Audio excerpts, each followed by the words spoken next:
The stars had never lied to Commander Thalvek before. His ship's sensors painted the Sol system in clear, simple data streams. 1 yellow star, 8 planets, several moons with signs of habitation, standard primitive civilization markers everywhere. He looked. Thalvik stood on the bridge of the Void Render, his flagship, and watched the tactical displays update in real time. The humans had spread themselves across their system like seeds in the wind. Mars showed clear signs of terraforming attempts. The asteroid belt buzzed with mining operations. Jupiter's moons glowed with the heat signatures of industrial facilities. Typical expansion pattern for a Type 0 civilization, reported Sub-Commander Veltar from the sensor station. Multiple scattered settlements, no unified defense network, limited faster-than-light capability. Thalvek nodded slowly. In his 3 decades of service to the Corvani hegemony, he had seen this pattern 47 times before. Humanity would be number 48. The Corvani had perfected the art of conquest. Their technology was superior, their ships were faster, their weapons could crack planets. Most importantly, they understood the psychology of victory. Show overwhelming force, demand surrender. Most species chose survival over pride. Estimated resistance duration? Thalvek asked. Standard projections indicate complete capitulation within 15 local days, Veltar replied. Perhaps less. Their military appears to be divided among several competing factions. Thalvek studied the data streams flowing across his screens. Earth showed the signs of a world in constant conflict. Different nations with different flags, competing economic systems, no single government that could speak for the entire species. Perfect, he muttered. Divided enemies were the easiest to conquer. The Void Render led a fleet of 12 ships toward the inner system. Each vessel was a masterpiece of Corvani engineering. Their hulls could withstand direct star exposure. Their shields could deflect anything short of antimatter weaponry. Their crews were trained, disciplined, and ready. Thalvek had no doubt about the outcome. The first contact came sooner than expected. As the fleet passed through the asteroid belt, proximity alarms began chirping across the bridge. A small vessel was approaching from one of the larger asteroids. Human ship on intercept course, announced the tactical officer. Single vessel. Appears to be a mining transport. Thalvek frowned.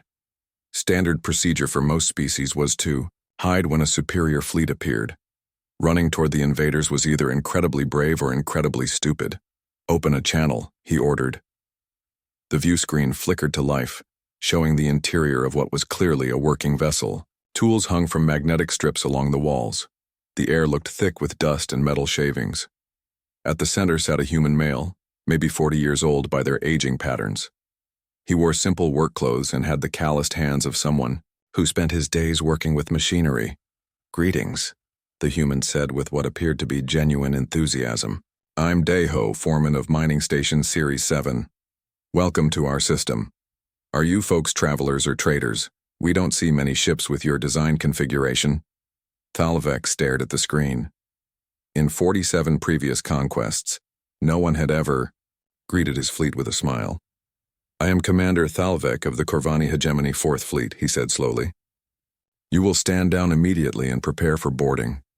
Deho's smile never faltered. Corvani? That's a new one for me.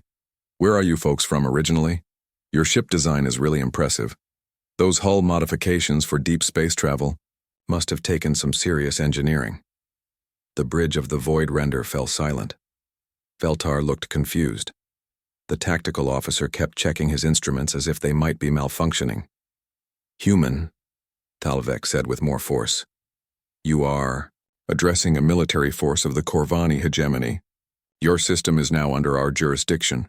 Comply immediately or face destruction. Deho nodded thoughtfully. I can see this is important to you, but I'm afraid I can't speak for the whole system. I just run a mining operation out here.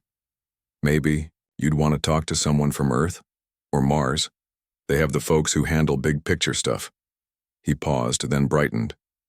Actually, if you're interested in rare Earth elements, I've got some great data on asteroid composition. We found Some really unusual platinum concentrations in the 2.8 AU belt. Might be valuable for your technology base. Thalvik felt something he had never experienced in 3 decades of conquest. Complete confusion. You offer to share strategic resource data? He asked. Sure. Knowledge is meant to be shared, right? That's how we all get better at what we do. Thalvik cut the communication channel and turned to his tactical officer. Scan that vessel. Full spectrum analysis. The results appeared moments later. The mining ship was exactly what it appeared to be. No hidden weapons, no advanced shielding, no signs of deception. Just a simple human doing simple work in the emptiness between worlds. Sir, Veltar said quietly, this may be a psychological warfare tactic, making us lower our guard through apparent friendliness. Thalvik considered this. It was possible. Humans might be more clever than their technology suggested. Continue monitoring. Proceed with the standard conquest protocol. The fleet moved deeper into the system, and Thalvik sent the traditional surrender demand to Earth. The response came back within hours, but not in the way he expected. Instead of a single message from a unified government, his communications officer reported receiving dozens of different responses. Some were defiant military communications. Others were diplomatic attempts to open negotiations. Several were from scientists expressing curiosity about Corvani technology. A few were from children asking if the aliens wanted to be friends. Which response represents their official position? Thalvik asked. Unknown, sir. Each faction appears to be responding independently. This was beyond unusual. It was unprecedented. In every previous conquest, Thalvik had dealt with clear hierarchies. Kings, presidents, hive minds, collective consciousnesses. Someone who could speak for the species and make the decision to surrender. Humans seemed to have no such structure.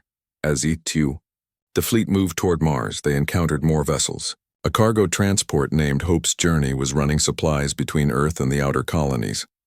When hailed, its pilot, a woman who introduced herself as He-Jin, seemed more concerned about her delivery schedule than the arrival of an invasion fleet.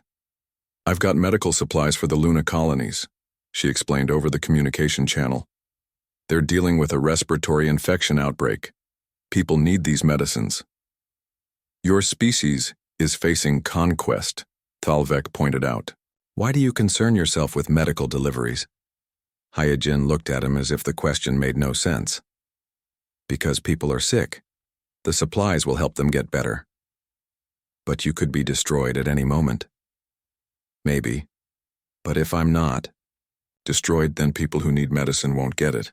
That would be worse. Thalvik ended that communication feeling more confused than before. The pattern continued as his fleet reached the inner system. They encountered a generation ship heading toward Proxima Centauri. When contacted, a young man named Wu Bin explained that they were carrying human culture and knowledge to the stars.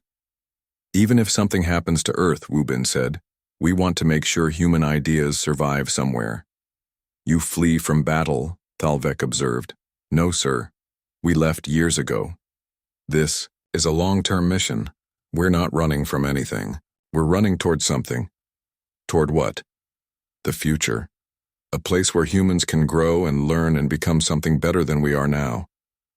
These conversations left Thalvik feeling like he was trying to solve a puzzle with missing pieces. Everything about human behavior contradicted his understanding of how civilizations worked. When threatened, most species either fought with everything they had or surrendered completely. Humans seemed to be doing neither.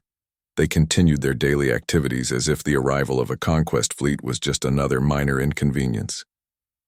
As the fleet established orbital positions around Earth, Thalvik received reports from his reconnaissance teams. What they found defied every tactical manual in the Corvani military library. Human military forces were preparing defenses, but they were also maintaining civilian infrastructure. Hospitals continued operating. Schools remained open. Supply ships continued running between colonies. Scientists kept working on research projects that had nothing to do with weapons or war. They act as if they believe they will survive this, Veltar observed. All species believe they will survive until the moment they are conquered, Thalvik replied. But even as he said it, he knew this was different. Humans weren't acting like they believed they would survive. They were acting like they believed something would survive, even if they didn't. They were protecting ideas, preserving knowledge, maintaining connections. They were planning for a future beyond their own defeat. The final straw came when Thalvek's scouts reported on a small station orbiting Jupiter. The facility was clearly scientific in nature, with no military value whatsoever. It was staffed by a handful of researchers studying the gas giant's atmospheric patterns. When the station was hailed, the research director, an elderly woman named Tsunoke, expressed genuine excitement about meeting alien scientists.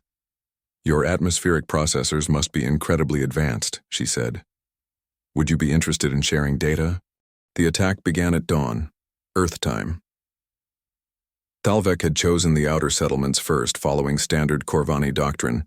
Crush the weak positions, show the enemy that resistance was futile, force them to watch their people die until they accepted, surrender. The first target was a mining platform in the asteroid belt. It should have been simple. One destroyer against a civilian facility with no military defenses. Standard protocol called for a brief bombardment followed by boarding and occupation. But nothing about this operation followed standard protocol.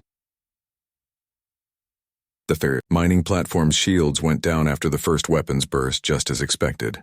The facility's communication systems remained active, also expected. What Thalvek did not expect was the response from the platform's commander. "This is Mining Chief Kyung-ho," came the voice over the communication channel. "We're showing damage to our primary power grid. Do you need assistance? Our engineering teams are pretty good at emergency repairs." Sub-Commander Veltar looked at Thalvek with confusion. "Sir, they're offering to help us?" "They must be in shock," Thalvek replied, but he wasn't sure he believed it. The boarding team reported back 20 minutes later. They had taken control of the platform without resistance. The miners had simply stepped aside and continued working. When questioned about strategic resources, they had provided complete inventory lists and offered to help optimize the extraction processes. "They act as if we are business partners rather than conquerors," reported the boarding team leader. "Secure the facility and maintain position," Thalvek ordered. He was beginning to suspect that humans had a different definition of conquest than the rest of the galaxy. The second engagement proved even more confusing.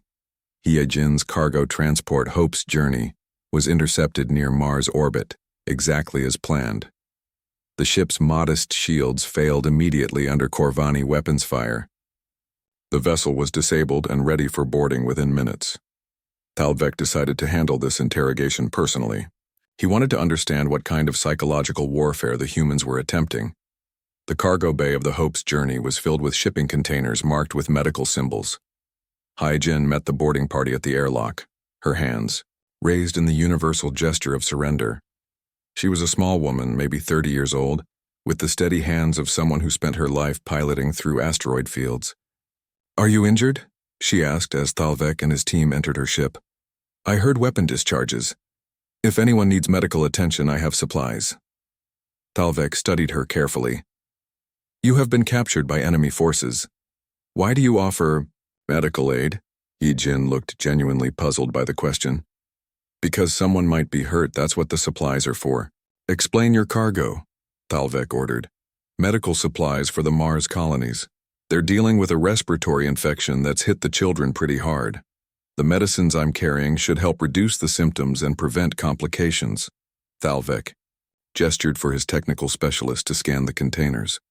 The results confirmed Hyejin's statement: antibiotics, respiratory treatments, pediatric medications. Nothing that could be used as weapons.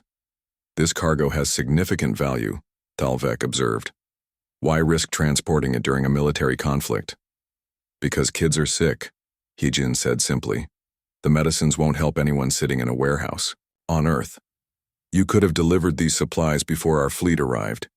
I tried, but there was a solar storm that delayed shipping for 3 days. Then your ships appeared. I had to choose between waiting for safe passage or risking the run. And you chose to risk your life for medical supplies. I chose to do my job. People are counting on these medicines." Thalvek found himself staring at the shipping manifest. The cargo was being delivered at a significant loss to Heejin's transport company. The payment barely covered fuel costs, much less maintenance and crew wages. This is not profitable, he pointed out. Not everything is about profit, Heejin replied. Sometimes it's about doing what's right. What happened next would be discussed in Corvani military academies for decades afterward. During the boarding inspection, one of Thalvek's soldiers was injured when a damaged panel fell from the ship's ceiling. The injury was minor, a cut on the arm that would heal within days. Heejin immediately moved to help, pulling medical supplies from her cargo without being asked. She cleaned and bandaged the wound with practiced efficiency while explaining that the damaged panel had been on her repair list for weeks. "Why do you aid an enemy soldier?" Thalvek demanded. "He's hurt," Heejin said, still working on the bandage. "That's more important than who he works for." The injured soldier, a veteran of 23 conquest campaigns, stared at the human woman in complete silence. In all his years of service, no enemy had ever shown him kindness. Thalvek left the Hope's journey with Heejin's cargo hold sealed and her ship under Corvani control. But as his shuttle returned to the Void Render, he could not stop thinking about the expression on his soldier's face. The third engagement shattered his understanding completely. Daeho's mining operation on Ceres had been monitoring Corvani fleet movements and preparing for contact. When Thalvek's ships arrived at the asteroid, they found the miners continuing their work as if nothing had changed. The mining equipment was active. The processing facilities were running at full capacity. Workers in pressure suits moved between the extraction sites with the steady rhythm of people who had done the same job for years. "They show no signs of evacuation or military preparation," reported the tactical officer. Thalvek decided to beam down to the surface personally. He wanted to understand what psychological factors were driving this apparently suicidal behavior. Daeho met him at the main airlock, still wearing the same work clothes from their first communication. The mining foreman led Thalvek through the facility, explaining the operation with the enthusiasm of someone genuinely proud of his work. "We're extracting rare earth elements from the asteroid's core," Daeho explained, as they walked through tunnels carved from solid rock. "The concentration of platinum and rhodium is higher than anything we've found in this system. These materials have strategic military value," Thalvek observed. "They have medical value," Daeho corrected. "Platinum is essential for the new water purification systems being installed in Earth's refugee camps. Rhodium is used in the artificial organ program for Mars colonists." Thalvek stopped walking. "You mine strategic metals for humanitarian purposes?" "We mine what people need. Right now, people need clean water and medical devices more than they need weapons." They emerged into the main processing center where dozens of workers operated, complex machinery that sorted extracted materials into different categories. The facility was clearly designed for efficiency and safety, rather than maximum output. "How long have you been working these shifts?" Thalvek asked, noticing that the workers seemed to be operating around the clock. 18 hours on, 6 hours off, Daeho replied. "It's tough, but the water situation on Earth is getting critical. Every day we delay processing means more people without clean drinking water." "You work 18-hour shifts by choice?" "We work 18-hour shifts because people need us to." Thalvek watched the miners continuing their labor despite the presence of an alien military force. They had families on Earth and Mars. They knew their system was under attack, yet they chose to focus on their work rather than their own safety. "Do you not fear death?" Thalvek asked. Daeho considered the question seriously. "I fear failing the people who need clean water more than I fear dying." The pattern continued across the solar system.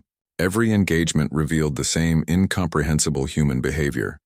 They fought when directly threatened, but their primary focus remained on seemingly irrational goals on Luna. Teachers continued holding classes for children even as Corvani ships established orbital positions overhead. The lessons covered basic science, literature, and mathematics, subjects that had no military application whatsoever.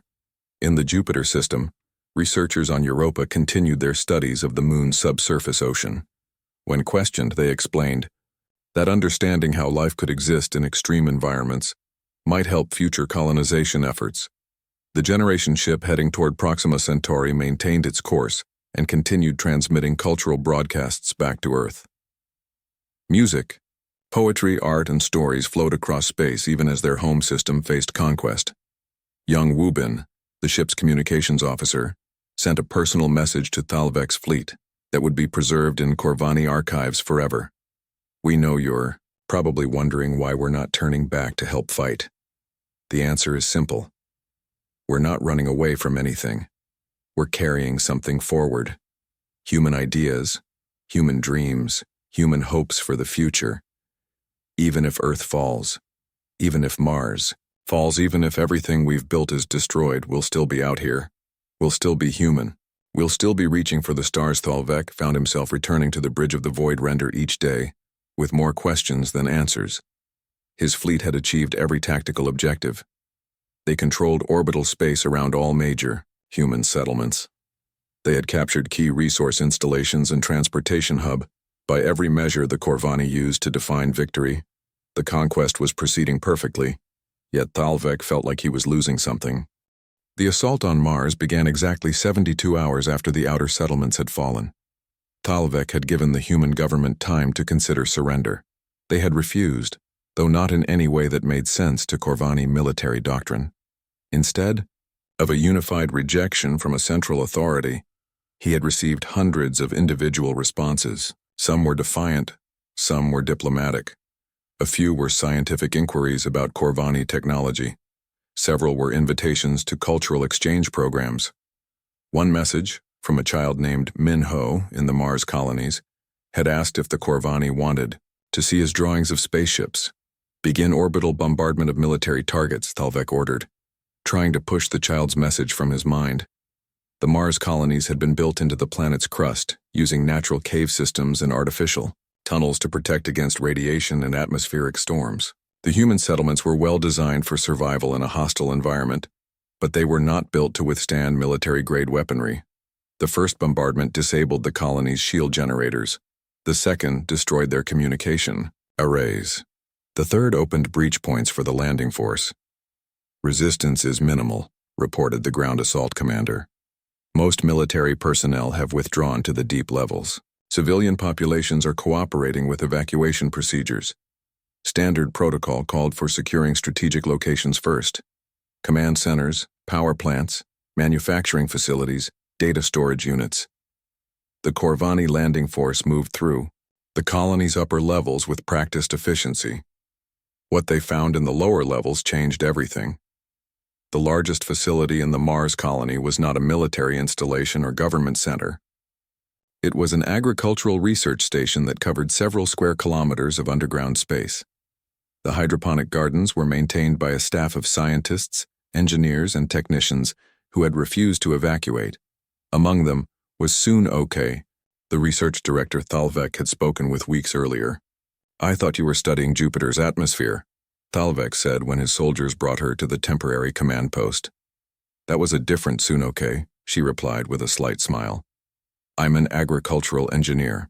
I work on developing crop strains that can grow in Martian soil." "Why did you not evacuate with the other civilians?" Sunoke gestured toward the vast growing chambers visible through the transparent walls of the command post. Thousands of plants in various stages of development filled the space. Some were recognizable Earth crops modified for the Martian environment. Others were entirely new species designed to thrive in low gravity and high radiation. "Because this work is too important to abandon," she said simply. "Your life is worth less than these plants? My life is worth exactly what I choose to do with it, and I choose to do this work."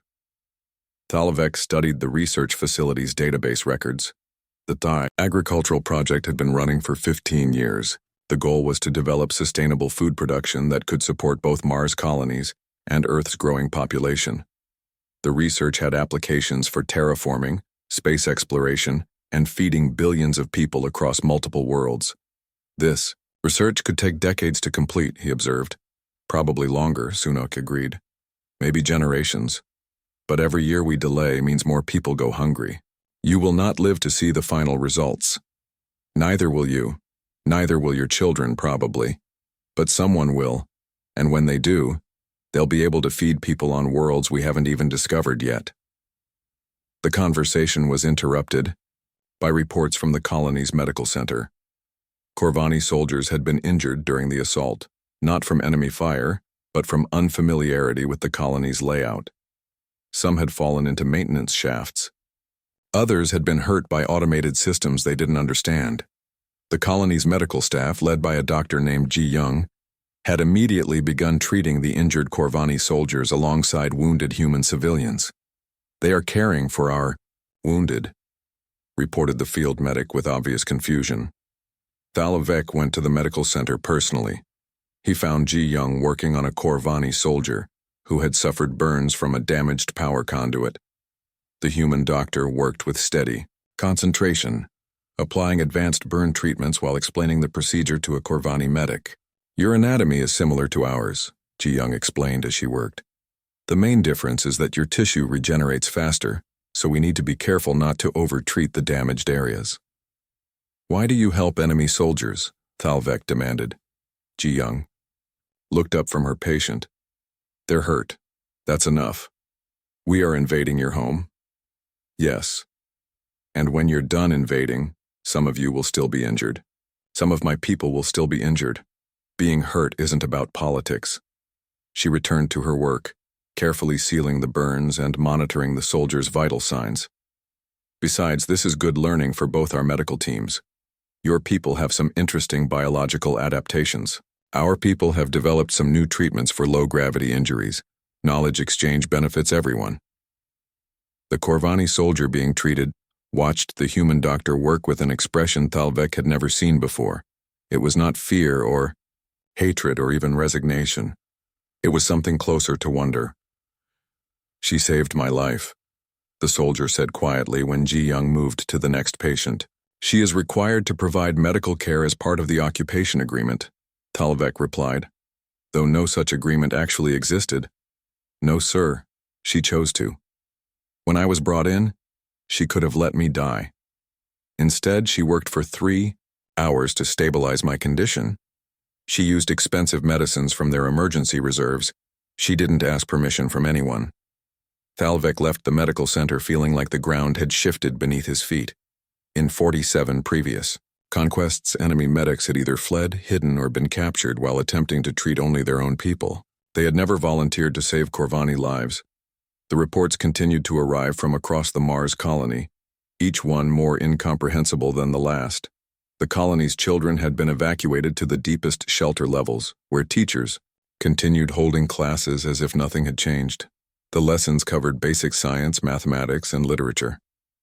When asked why they continued education during a military crisis, the head teacher, a woman named Kyung-soo, explained that learning was too important to stop.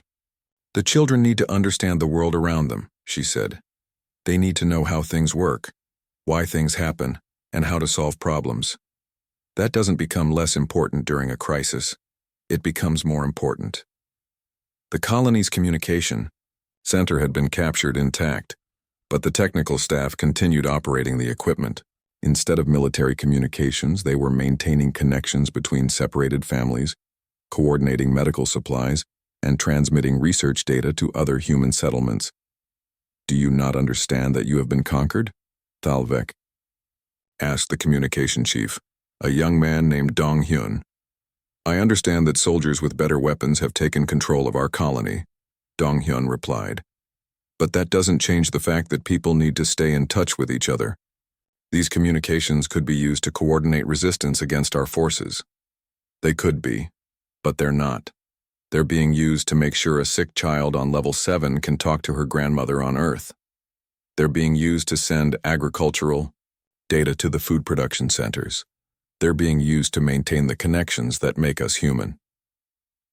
The most disturbing report came from the colony's educational sector. The Mars colony housed one of humanity's most advanced universities, specializing in astrobiology, terraforming, and space exploration. When Corvani forces secured the facility, they found the faculty and students had made no attempt to destroy their research. Instead, they had organized everything carefully and prepared complete summaries of their work. They have documented decades of scientific research and made it available for our review, reported the intelligence officer in charge of the university. Everything from basic planetary geology to advanced theoretical physics. This is strategic information that could be used against them, Thalvek observed. Yes, sir. But they seem more concerned with preserving knowledge than protecting military secrets. The university's dean, an elderly physicist named J1, had left a message for whoever took control of the facility. Knowledge belongs to the universe, not to any single species. If our research can help your people understand the cosmos, then perhaps something good will come from this conquest. We ask only that you continue the work and share what you learn with others who seek to understand the truth about reality. Thalvek found himself in the university's main laboratory, staring at research equipment that represented centuries of human scientific development. The complexity was impressive, but what struck him most was the collaborative nature of the work. Research notes were written in multiple languages and signed by scientists from different human nations. Experimental data was shared freely between competing institutions. The university's mission statement, engraved on the wall of the main entrance, read, "In pursuit of knowledge for the benefit of all humanity." They worked together despite their political divisions, observed Subcommander Veltar. Yes, Thalvek replied slowly. They seem to believe that some things are more important than conquest. That evening, as Thalvek reviewed, the Earth bombardment was scheduled to begin at dawn, Sol Standard Time. Thalvek stood on the bridge of the Void Render, watching his fleet take positions around the human homeworld. Every tactical simulation predicted complete victory within 72 hours. Yet for the first time in his military career, Thalvek was questioning whether tactical victory had any meaning at all. The reports from Mars had been disturbing enough, but the intelligence gathered from human communication networks over the past week had revealed something that challenged every assumption the Corvani held about civilization, warfare, and the nature of conquest itself. "Sir," announced Communications Officer Jektar, "we have completed analysis of human data transmissions across the system." Report. The humans are operating the most complex coordination network we have ever encountered. No central command, structure, no unified government, no single authority making decisions for the species. Thalvek frowned. That contradicts basic principles of civilization management. How do they organize large-scale operations? They don't organize them, sir. They coordinate them, voluntarily. The tactical display updated to show communication flows between human settlements. Instead of the hierarchical command structures the Corvani were familiar with, the human network looked like a vast web of interconnected nodes, each one making independent decisions while sharing information with all the others. "Show me specific examples," Thalvek ordered. The display zoomed in on a mining operation in the asteroid belt. Since the invasion began, the facility had redirected its output from commercial sales to military support, providing raw materials for ship construction and defensive installations. The decision had been made not by government order, but by the miners themselves. The facility manager, Min Ho, sent a message to all human settlements explaining that strategic materials should go to defense rather than profit, Jektar reported. Within 6 hours, 47 other mining operations had made the same decision independently. Someone must have coordinated this response. "No, sir. We monitored all communications. No orders were given. No authority figures made the decision. The miners simply agreed with each other. The pattern was everywhere. Civilian transport ships had converted to military supply roles without being commanded to do so. Medical facilities had begun producing military-grade stimulants and healing compounds. Scientific research stations had shifted their focus to developing defensive technologies. All of it happened through voluntary coordination." "It's impossible," Subcommander Veltar said, studying the data flows. "No civilization can function this way. Someone must be giving orders." But the evidence was clear. Human civilization was operating as a single organism without a brain, coordinating complex activities without central control. "Perhaps," Thalvek said slowly, "we have been fighting the wrong war entirely." The realization came from an unexpected source. Intercepted transmissions from Luna Colony's educational sector. The Moon's research universities had continued operating throughout the invasion, but their focus had shifted from pure research to something the humans called cultural preservation. A team of children and teenagers, led by a young woman named Na Yun, had begun broadcasting human art, music, literature, and philosophy to the rest of the system. The broadcasts were not propaganda or military communications. They were simply humans sharing what they considered most important about their civilization. "We know you're probably going to win this war," Na Yun said in one of the broadcasts that Thalvek had reviewed personally. "Your ships are better, your weapons are stronger, your technology is more advanced. But before this is over, we wanted to make sure someone remembers who we were." The broadcast continued with a children's choir singing traditional human songs, followed by readings from their literature, demonstrations of their art, and discussions of their philosophical beliefs about cooperation, compassion, and the importance of preserving knowledge for future generations. "They are not preparing for military victory," Thalvek realized. "They are preparing for cultural survival." "Sir," Jektar interrupted, "we're receiving a priority transmission from Hegemony Command. The communication from the Corvani home system was encrypted with the highest security protocols. When decoded, it contained information that made Thalvek's blood run cold. Other hegemony fleets are reporting unusual developments in their sectors," the message began. "Conquered species have begun demonstrating unprecedented levels of resistance behavior. They are not engaging in military action, but they are refusing to submit to standard occupation procedures." The report continued with specific examples. On Vega Prime, a conquered species had begun broadcasting their own cultural preservation programs, inspired by intercepted human transmissions.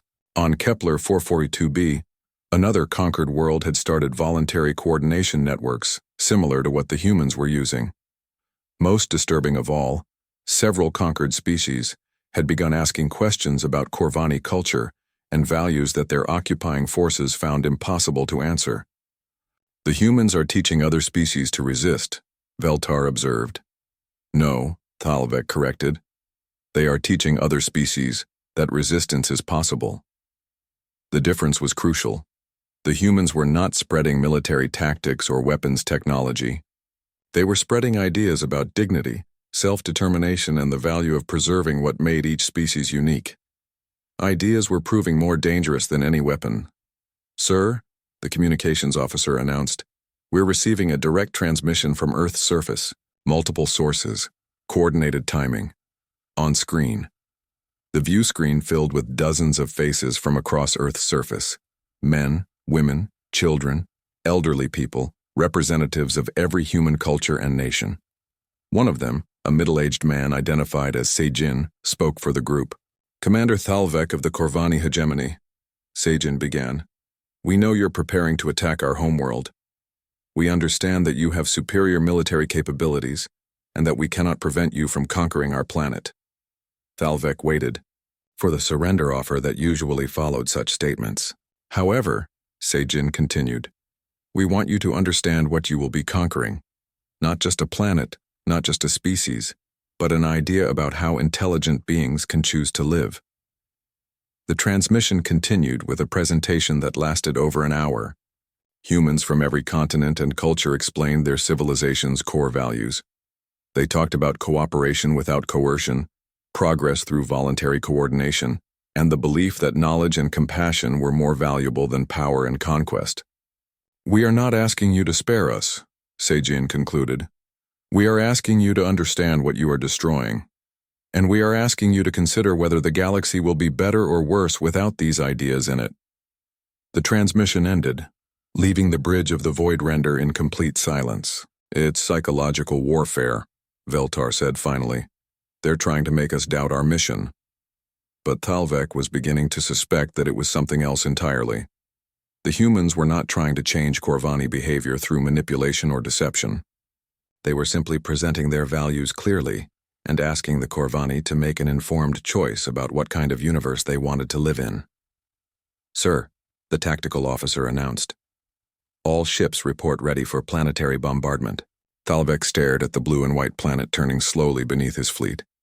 Earth was beautiful in a way that most worlds were not. The swirling clouds, the deep oceans, the green continents where billions of humans lived their brief lives and created their impossible civilization. "Sir?" the tactical officer prompted. "Your orders?" For the first time in his military career, Thalvek hesitated to give a direct order. The humans had forced him to confront a question that no Corvani had ever asked. What was the purpose of conquest? The traditional answer was simple: to expand hegemony control, secure resources, and demonstrate the superiority of Corvani civilization. But the humans had challenged every part of that answer. They had shown that control could exist without coercion, that resources could be shared without conflict, and that strength could take forms the Corvani had never considered. "Sir," Veltar said quietly, "the fleet is waiting for your orders." Thalvek activated the ship-wide communication system. All vessels maintain position. Delay bombardment until further notice. "Sir," the tactical officer asked, "what reason should I log for the delay?" Thalvek considered the question. The honest answer was that he was no longer certain what victory would accomplish. The humans had already spread their ideas throughout the galaxy. Other conquered species were beginning to demonstrate the same stubborn commitment to values over survival. Even if Earth fell, even if every human died, the idea of humanity would continue to spread, and that idea was proving more dangerous to the hegemony than any military force. "Log it as strategic reassessment," Thalvek said finally. But privately, he was beginning to understand that the humans had accomplished something unprecedented in galactic history. They had won a war without fighting it. They had defeated the Corvani hegemony by proving that conquest itself was an inadequate foundation for civilization. And the most terrifying part was that they had done it by simply being themselves. The surrender came on the 14th day of the siege, but not in any form that Corvani military doctrine had prepared Thalvek to understand. Earth's remaining military forces had withdrawn to defensive positions around major population centers. The planet's orbital defenses had been systematically destroyed. Corvani forces controlled space around the human homeworld completely. By every tactical measure, the conquest was complete. Yet Thalvek felt like he had accomplished nothing at all.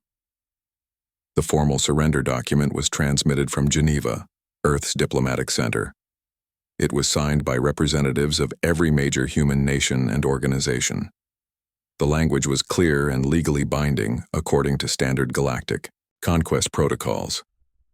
But attached to the surrender was a list of conditions that made no sense. "They demand the right to continue humanitarian aid distribution," Sub-Commander Veltar read from the document. "They insist on maintaining educational institutions. They require permission to preserve cultural archives."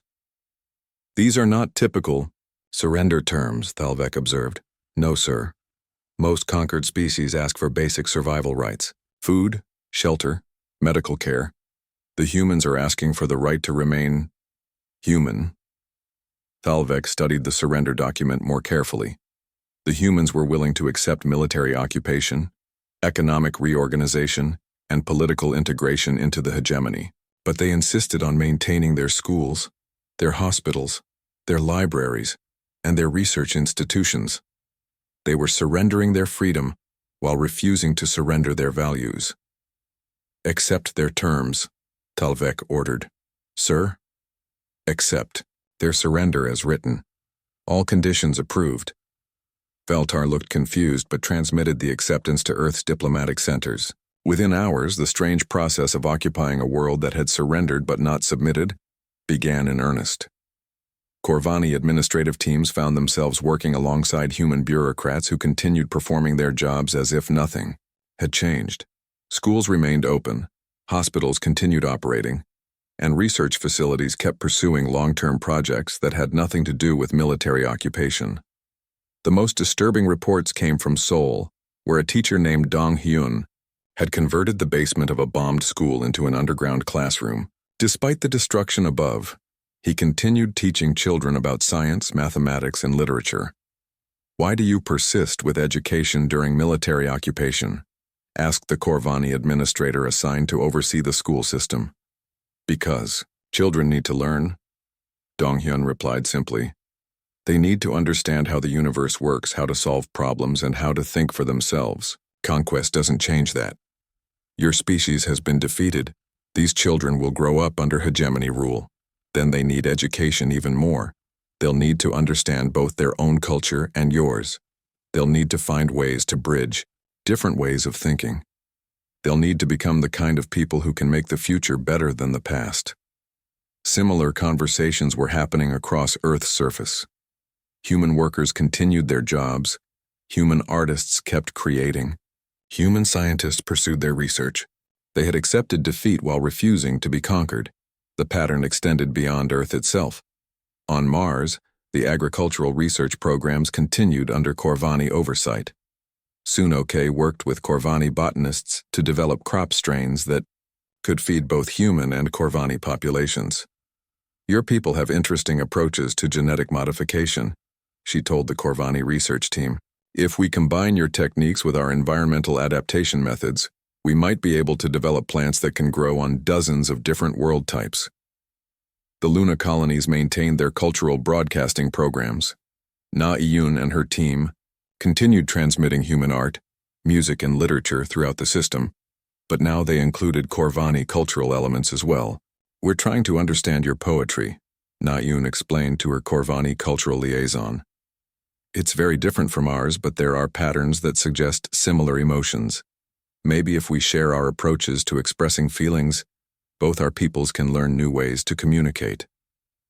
Even the generation ship heading toward Proxima Centauri continued its mission, but with a new addition to its cultural archives. Detailed records of the Corvani conquest and occupation, presented not as a military defeat, but as a first contact event between two different approaches to civilization. We want future generations to understand what happened here, Wu Bin explained in his latest transmission. Not just the military details, but the ideas that each species brought to the encounter. Maybe someone in the future will find a way to combine the best of both approaches. 3 months into the occupation, Thalvek received the report that would define the rest of his career. Rebellions had broken out across 17 hegemony-controlled systems. Not military rebellions. The conquered species were not fighting with weapons or attempting to overthrow their occupying forces. Instead, they were implementing human-style voluntary coordination networks and refusing to submit to standard occupation procedures. The report from Vega Prime was typical. Conquered population has organized unauthorized education programs teaching pre-conquest cultural values. They have established independent communication networks for coordinating humanitarian aid. Most disturbing, they have begun questioning the philosophical foundations of hegemony rule. Similar reports came from every corner of hegemony space. Conquered species were not rebelling against Corvani authority so much as ignoring it, choosing to organize their societies according to principles they had learned from intercepted human broadcasts. It's spreading faster than we can contain it, Veltar reported during the daily briefing. The humans have created some kind of ideological infection. Ideas are not infections, Talvek replied, though he was beginning to wonder if that was true. The final blow came from an unexpected source, intercepted communications from the Corvani home system itself. Young Corvani citizens had begun accessing human cultural archives and questioning why their society was organized around conquest and control, rather than cooperation and voluntary coordination. University students were writing philosophical essays comparing Corvani and human approaches to civilization. Some were even suggesting that the hegemony should adopt human-style voluntary networks instead of hierarchical command structures. Sir, the communications officer announced, "We're receiving a priority message from Hegemony Command." The message was brief and direct. Report on the status of human cultural contamination within your fleet. Thalvek realized that High Command was asking whether his own people had been infected by human ideas. The answer was complicated. Corvani soldiers who had worked alongside human medical teams were questioning why their military doctrine forbade treating enemy wounded. Engineers who had collaborated with human researchers were wondering why knowledge wasn't shared freely throughout the hegemony. Communications officers who had monitored human coordination networks were asking why Corvani society required so many levels of hierarchy to function effectively. "Sir," Veltar said quietly, "what should I tell them?" Thalvek considered the question. The honest answer was that exposure to human values had changed his people in fundamental ways. They were still loyal Corvani citizens, but they were asking questions that had never been asked before. Questions about the purpose of conquest, the value of cooperation, and the possibility that strength might take forms the hegemony had never considered. "Tell them," Thalvek said slowly, "that the Sol system has been successfully conquered and integrated into the hegemony." It was technically true. Every human settlement was under Corvani control. Human military forces had surrendered. The occupation was proceeding according to established protocols. But Thalvek knew that he was filing a false report. The humans had not been conquered in any meaningful sense. They had simply adapted to new circumstances while maintaining their essential nature. Worse, they had somehow managed to conquer their conquerors without firing a shot. 6 months later, Thalvek stood in his private quarters aboard the Void Render, staring out at Earth's blue surface and composing his final report to Hegemony Command. The document was classified at the highest levels and would be buried in military archives where it could not contaminate other commanders. But Thalvek felt compelled to record the truth about what had happened in the Sol system. "The human conquest presents unique challenges to standard hegemony integration protocols," he wrote. "While military objectives have been achieved, the subject species demonstrates unprecedented resistance to cultural assimilation." He paused, knowing that the next sentence would end his military career. "Recommend immediate withdrawal from the Sol system.